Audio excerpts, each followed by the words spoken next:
নমস্কার, আমি তৃণমূল কংগ্রেসের মুখপাত্র রিজু দত্ত।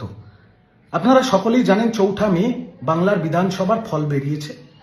বাংলার মানুষ দুহাত তুলে বিজেপিকে আশীর্বাদ করেছে এবং বাংলায় পরিবর্তন হয়েছে।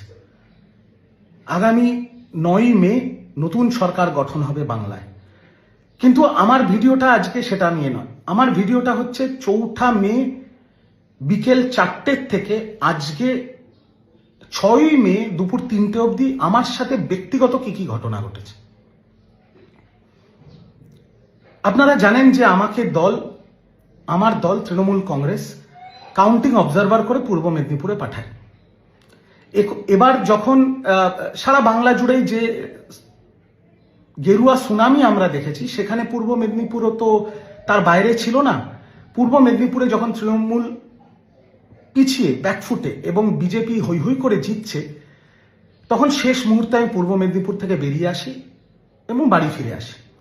যখন বাড়ি ফিরছি, যখন আমি আমার গলিতে ঢুকছি, তখন স্বাভাবিকভাবে বিজেপির যে কর্মীরা, যে সমর্থকরা, যারা এতদিন ধরে অত্যাচারিত, যারা লাঞ্ছিত, যারা বঞ্চিত, তাদের খুশির বহিঃপ্রকাশ হবেই। তারা ফ্ল্যাগ নিয়ে জয় শ্রীরামের স্লোগান দিচ্ছে, গান বাজাচ্ছে, আবির খেলছে, খুব স্বাভাবিক। সেই মুহূর্তে আমার গাড়িটা তাদের ওই বিজয় উৎসবের সামনে গিয়ে পড়ে। আমার ড্রাইভার মুসলিম, আমি গাড়িতে সামনের সিটে বসে।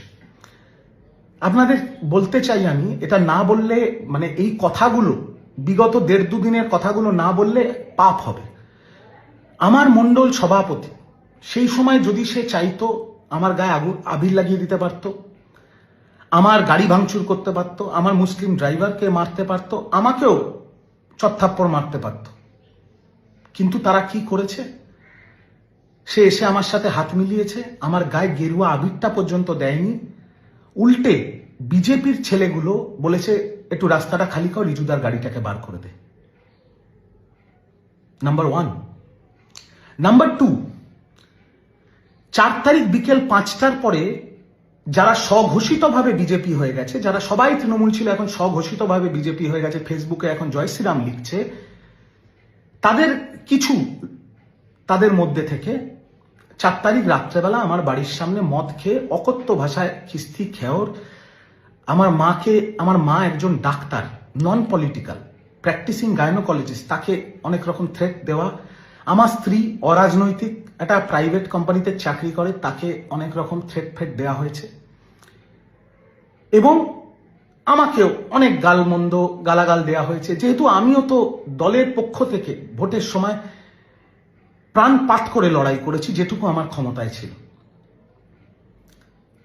এবং তারপরে আমি আমার পরিবারের সুরক্ষার জন্য, আমার সার্ভাইভালের জন্য দলের মুখপাত্র হওয়ার সুবাদে বিজেপির অনেকের সাথে আমার ভালো সম্পর্ক ছিল, যারা এখন সবাই বিধায়ক হয়েছে, তাদেরকে আমি ফোন করি। কিসের জন্য ফোন করি? নিজের এবং নিজের পরিবারের সুরক্ষার জন্য। এবং আমি স্পষ্টভাবে বলতে চাই যে বিজেপির এত ব্যস্ততা, ৯ তারিখ তাদের শপথ গ্রহণ, প্রতিটি বিজেপির বিধায়ক যাদের আমি ফোন করেছি, তারা দুটো রিংয়ের মধ্যে আমার ফোন ধরেছে। নাম্বার 1, বিজেপির দিল্লির শীর্ষ নেতৃত্ব এবং বিজেপির বাংলার শীর্ষ নেতৃত্ব আমাকে ওপেনলি বলেছে, তুমি বুক ফুলিয়ে তৃণমূল কংগ্রেস করো, তোমার পরিবারের ওপরে কোনো আঁচ আসবে না। কারণ আমি তাদের একটাই কথা বলেছিলাম যে, দাদা, আমাদের কি বাঁচার অধিকার নেই?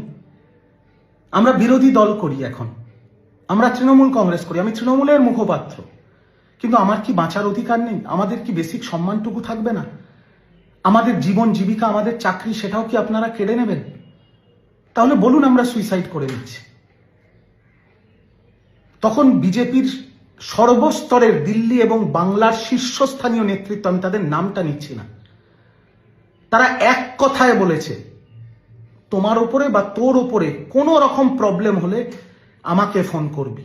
এবং তারা বারংবার হোয়াটসঅ্যাপে খোঁজ পর্যন্ত নিয়েছে, কোনো প্রবলেম হয়নি তো? এটা যদি আমি না বলি, আমি পাপ করব। তারা আমাকে স্পষ্ট বলেছে, রিজু, তুই যা করেছিস, যা ভাষণবাজি করেছিস, যা ডায়লগবাজি করেছিস, কর্মীদের মনে তোর জন্য রাগ আছে, কিন্তু তুই দলের মুখপাত্র হয়ে করেছিস। তুই কারুর বেআইনি ভাবে জোর খাটিয়ে জমি কেড়ে নিসনি, বাড়ি দখল করে নিসনি, কারুর বাড়ির মা বোনের গায়ে হাত দিসনি, কাউকে মারধর করিসনি আমাদের কোনো কর্মীকে না। তুই কোনোদিন ফলস কেস দিয়ে কাউকে থানায় ঢুকিয়েছিস, জেল খাটিয়েছিস। সেই জন্য আমরা কথা দিচ্ছি, তোর বা তোর পরিবারের ওপরে কোনো আঁচ লাগবে না। এবং আমি আজকে বলছি, এই 6 তারিখ দুপুর 3টের সময় আমার বাড়িতে একটা পাথর পর্যন্ত, কেন একটা পাথরের কোনা পর্যন্ত কেউ মারেনি। সব থ্রেট কল বন্ধ হয়ে গেছে, উল্টে খোঁজ নিচ্ছে, দাদা কোনো অসুবিধা নেই তো। আরেকটা ঘটনা বলি, আমার শ্বশুর শাশুড়ি, আমার শ্বশুরের বয়স 75, আমার শাশুড়ির বয়স 73, শ্বশুর সেরিব্রাল অ্যাটাকের পেশেন্ট। এই স্বঘোষিত বিজেপি যারা হয়েছে, বিকেল 4টের পর গেরুয়া আবি নিজের মুখে লাগিয়ে, এরকম কিছু লোক গিয়ে আমার 75 বছর বয়সী শ্বশুরকে চপথাপ্পড় মারে। আমি নাম করে বলছি, সেই সময় আমাদের বাঁচানোর কেউ নেই, কেউ আমার ফোন ধরেনি, আমার কোনো শীর্ষ নেতৃত্ব। আমি তখন বিজেপির একটি নেতাকে ফোন করিয়ে নাম করে বলছি, রাজর্ষি লাহিড়ী, সজল ঘোষ। তারা বলেছে দেখে নিচ্ছি। রাজর্ষির সঙ্গে সঙ্গে সোনারপুর থানায় ফোন করে, 8 ঘন্টার মধ্যে পুলিশ যায় এবং আমার বৃদ্ধ শ্বশুর শাশুড়িকে তারা প্রোটেক্ট করে। আমি যে এলাকায় বাস করি, আমার বিধানসভা কাশীপুর বেলগাছি, আমাদের বিধানসভার এখন বিধায়ক হচ্ছে বিজেপির বিধায়ক রিতেশ তিওয়ারি। রিতেশ দাকে আমি ফোন করে বলি, দাদা আমাদের কি এইরকম অত্যাচার হচ্ছে? আমি রিতেশ দার কথা এক্স্যাক্ট আপনাদের বলছি। বলছে, শোনো রিজু, তুমি কাশীপুর বেলগাছি কোনোদিন কোনো অত্যাচার করনি, কোনোদিন কোনো তোলাবাজি করনি, তোমার গায়ে হাত দেওয়ার আগে আমার গায়ে হাত দিতে হবে। শুধু তাই নয়, আমার বাড়িতে আমার মণ্ডলের জেনারেল সেক্রেটারি আনন্দ, নাম করে বলছি, আমার বাড়িতে এসছে।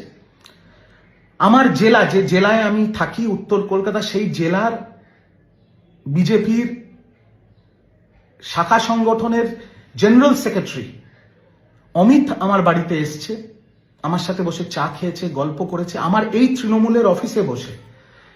এবং তারা আমাকে বলেছে, দাদা আমি কথা দিচ্ছি, তোমার গায়ে একটা আঁচ আসবে না, তোমার পরিবারের গায়ে একটা আঁচ আসবে না, তুমি মন খুলে তৃণমূল কংগ্রেস করো, গঠনমূলক রাজনীতি করো। শুধু তাই নয়, রিতেশ দা, আমি যে থানার অন্তর্গত আমার বাড়ি, সেই থানার ওসিকে বলে দেওয়ার পর 1 জন না, 2 জন না, 5টা বাইকে 10 জন অফিসার আমার বাড়িতে এসছে এবং এসে বলেছে, দাদা তোমার বাড়িটা চিনে গেলাম। সবকটা অফিসার, তাদের অধিকাংশ, যেহেতু আমি কারোর সাথে কোনোদিন ব্যক্তিগত স্তরে খারাপ ব্যবহার করিনি, তাদের পার্সোনাল নম্বর দিয়ে গেছে। এবং যারা আমার বাড়ির সামনে নব্য স্বঘোষিত বিজেপি, যারা 4 তারিখ সকাল 11টা অবধি তৃণমূল ছিল, 4 তারিখ বিকেল 5টার পরে বিজেপি, তাদেরকে চিহ্নিত করে তাদের বাড়িতে গিয়ে তাদের যা বলার বলেছে। এবং তাদের বাড়ি যদি অন্য থানার অন্তর্গত থাকে, সেই থানার অফিসারকেও বলেছে যে রিজু দত্তের বাড়ির সামনে যেন এরা না যায়। বিজেপির এই সৌজন্য, বিজেপির এই উদারতার জন্য আমি বিজেপির কাছে চিরকৃতজ্ঞ।